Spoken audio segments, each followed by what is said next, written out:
வணக்கம், நான் doctor Ajay Rex. நம்ம ஷிஃபா மருத்துவமனையில் லேப்ராஸ்கோபிக் சர்ஜனாக இருக்கேன். இன்னைக்கு ஒரு ஹாஸ்பிட்டல் இருந்து நம்முடைய ஷிஃபா மருத்துவமனைக்கு ஒரு பேஷண்ட் ரெஃபர் ஆகி வந்தாங்க. இப்போ இந்த பேஷண்ட் பார்த்தீங்கன்னா 24 இயர்ஸ் மேல், ரோடு ஆக்சிடென்ட் ஆகி மண்ணீரல் அடிபட்டு மண்ணீரல்லேருந்து ரத்தம் கசிஞ்சு ஹீமோகுளோபினோட அளவு 3க்கு கீழே குறைஞ்சிருச்சுது. ஒரு நார்மல் மனுஷனுக்கு ஹீமோகுளோபினோட அளவு வந்து சராசரியாக 12க்கு மேலே இருக்கணும். ஸோ நிறைய பிளட் லாஸ் ஆனதுனால பேஷண்ட்டு ரொம்ப கிரிட்டிக்கல் ஸ்டேஜுக்கு போயிட்டாங்க.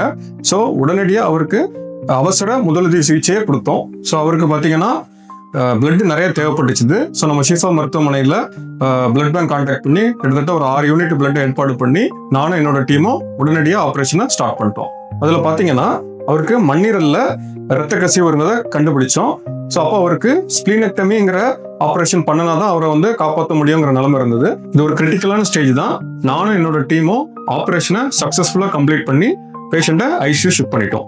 இது எல்லாம் நைட்டு 9 மணிக்கு மேலே நடந்தது. ஸோ இதுக்கு பார்த்தீங்கன்னா பிளட் பேங்க் இருக்கணும், எமர்ஜென்சி கேர் யூனிட் இருக்கணும், சர்ஜன் இருக்கணும், சர்ஜனுக்கு ஏற்ற டீம் இருக்கணும். ஸோ இது எல்லாம் நம்ம ஷிஃபா ஹாஸ்பிட்டல் இருக்கிறதுனால அந்த பேஷண்ட்டுக்கு நைட்டு 9 மணிக்கு மேலே உடனடியாக அறுவை சிகிச்சை செய்து அவரோட உயிரை காப்பாற்ற முடிஞ்சுது. 3 தலைமுறைகளாய் நம்பிக்கையின் அடையாளம், அன்றும் இன்றும் என்றும் ஷிஃபா மருத்துவமனை, திருநெல்வேலி ஜங்ஷன்.